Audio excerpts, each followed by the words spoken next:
محمد والتحية والإكرام على أفضل الموجودات العبد المؤيد والرسول المسدد المصطفى الأمجد المحمود الأحمد أعني بالقاسم محمد. اللهم صل على محمد وآل محمد. بسم الله الرحمن الرحيم. السلام عليكم يا أنصار دين الله. صلوات اللهم صل على محمد وآل محمد. سامعین محترم، بزرگان مذہب برادران ایمانی، کرم ہے حضرات چہاردہ معصومین علیہ السلام کا، اور خصوصی صدقہ ہے شہزادی کونین بنت جناب رسول الثقلین صدیقہ طاہرہ رازیہ مرضیہ بطول عذرا حور انسیہ حضرت فاطمہ زہرا سلام اللہ علیہا. اللهم صل على محمد وآل محمد. سلام اللہ علیہ کی نالین پاک سے لپٹی ہوئی گرد کے ذروں کا تصدق ہے کہ کاتب تقدیر نے ہمارے کاسے دل میں محبت اہل بیت کے موتی بھر دیے، اور اس خدا کا لاکھ لاکھ شکر ہے کہ اس نے ہماری دلوں کا محمد، دھڑکنوں کا علی، سینوں کا حسین اور بازوؤں پر عباس نے دیا. اس خدا کا لاکھ لاکھ شکر ہے. اہل علم ہے، اہل ادب ہے، میں فقرہ سرد کر رہا ہوں. اس خدا کا لاکھ لاکھ شکر ہے کہ اس نے ہماری آنکھوں کے اس اندھے کنویں کو یوسف اشک عزا عطا فرمائے، اور ایسے یوسف کہ جن کی جگہ، جن کا خریدار مصر کا بازار نہیں زہرا کا رومال ہوتا ہے. یہ وہ احسانات عظیم ہیں کہ اگر عمر جناب نوح میسر ہو کہ سلام ان کی عظمت پر، اور ایک سجدہ شکر میں زندگی بسر ہو جائے تو زندگی تمام ہو جائے گی، لیکن حق کے شکر ادا نہ ہوگا. شعراء ذویل احترام نے منظوم نذران عقیدت پیش کیا کہ خداوند عالم ان خدمتوں کو قبول و مقبول فرمائے. عزیزان گرامی، آج کی جو گفتگو ہے وہ نصرت کے اوپر ہے کہ نصرت کیسے کرنی چاہیے اور نصرت کا طریقہ کیا ہے. میں نے آپ کی خدمت میں نہ ہی کسی حدیث کی تلاوت کی، نہ ہی کسی آیت کی تلاوت کی، بلکہ یہ ایک زیارت کا فقرہ ہے کہ السلام علیکم یا انصار دین اللہ، اے اللہ کے ناصروں، آپ پر ہمارا سلام ہو. جب ہم اور آپ زیارت امام حسین بعنوان زیارت وارثہ پڑھ چکتے ہیں اور شہزادہ علی اکبر کو سلام کر لیتے ہیں تو اصحاب امام کی زیارت کی طرف متوجہ ہوتے ہیں. اور یہ فقرہ امام کے اصحاب کی زیارت کا فقرہ ہے کہ السلام علیکم یا انصار دین اللہ، اے اللہ کے ناصروں، آپ پر ہمارا سلام. اے رسول اللہ کے مددگاروں، آپ پر ہمارا سلام. اے مولا علی، مولا حسن، بی بی سیدہ، مولا حسین کے ناصروں، آپ پر ہمارا سلام. لیکن بڑی عجیب بات ہے، آپ نے زیارت پڑھی، میں نے پوچھا کس کی زیارت؟ آپ نے کہا امام حسین کے اصحاب کی زیارت. میں نے بھی زیارت پڑھی، میں نے بھی یہی کہا کہ امام حسین کے اصحاب کی زیارت. لیکن ذرا سی توجہ چاہتا ہوں، تھوڑا تھوڑا اور قریب آ جائیں. ایک صلوات بھیجے محمد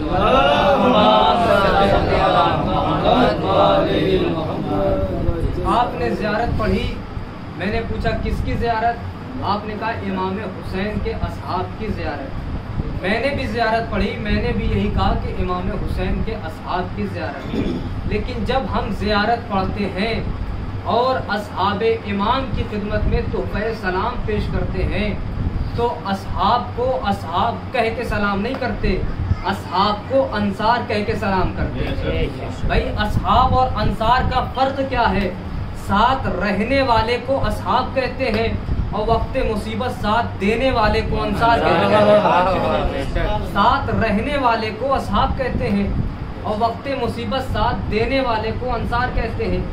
اس کا مطلب نگاہ معصوم میں جو مرتبہ صحابیوں کا ہے وہ ناصروں کا نہیں، جو مرتبہ ناصروں کا ہے وہ صحابیوں کا نہیں، یعنی جو مرتبہ مدد کرنے والوں کا ہے وہ ساتھ رہنے والوں کا نہیں ہے۔ اسی لیے مولا حسین نے فرمایا کہ جیسے مجھے ملے میرے نانا کو بھی نہ ملے۔ فرق کیا تھا؟ جیسے مجھے ملے میرے نانا کو بھی نہ ملے، فرق یہ تھا کہ نانا کو ساتھ رہنے والے ملے اور نواسے کو ساتھ دینے والے ملے۔ سلوات بھیجے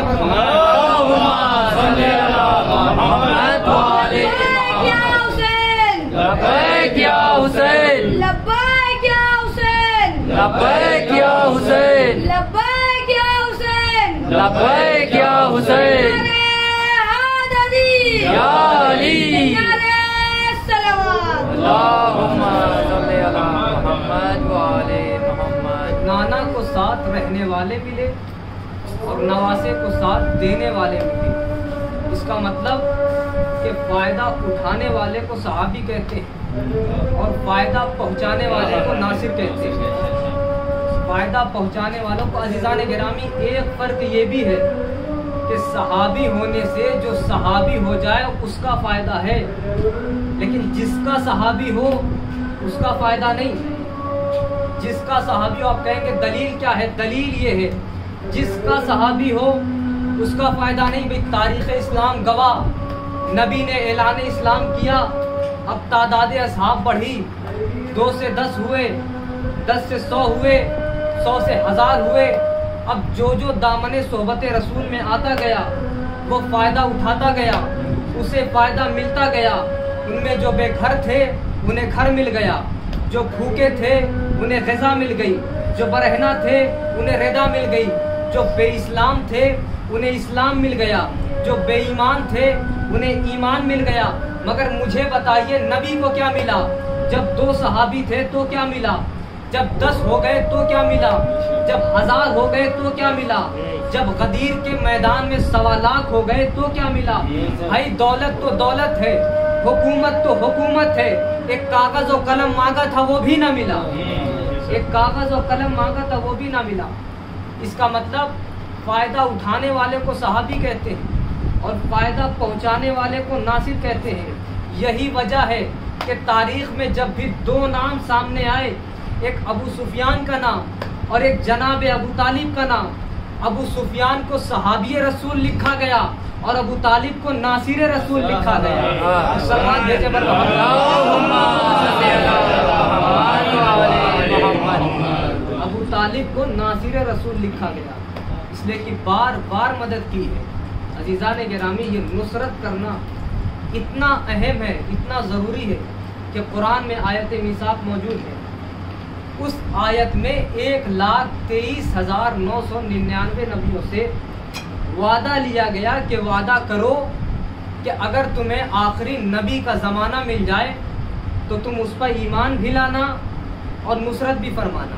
لیجئے نبیوں سے بھی صحابی بننے کا وعدہ نہیں لیا گیا، ناصر بننے کا وعدہ لیا گیا کہ وعدہ کرو کہ ایمان بھی لانا اور نصرت بھی فرمانا۔ نبی کی نصرت کی شرط ہے ایمان، جیسے عبادت کی شرط ہے اسلام۔ شریعت غیر مسلم کو نماز کی اجازت نہیں دیتی، شریعت غیر مسلم کو حج کرنے کی اجازت نہیں دیتی، شریعت غیر مسلم کو روزے کی اجازت نہیں دیتی۔ حد یہ ہے کہ زمین حرم پر قدم رکھنے کی بھی اجازت نہیں۔ جو مشرک ہیں سورہ برات موجود ہے کہ مشرک زمین حرم پر قدم نہ رکھے، تو پہلے مشرک بھی جاتے تھے لیکن سورہ برات نے بین لگا دیا کہ مشرک زمین حرم پر قدم نہ رکھے۔ تو وہ پکنک منانے نہیں جاتے تھے مشرک، وہ بھی طواف کعبہ کرتے تھے، صفا و مروہ کے بیچ دوڑا کرتے تھے۔ میں کہوں گا پالنے والے آنے دیتا، شاید آتے آتے سدھر جاتے، آواز آئے کہ ہم پاکیزہ مقامات کا قانون بتا رہے ہیں، یہاں آتے آتے نہ سدھرنا، سدھر کے آگے نہ سدھرنا۔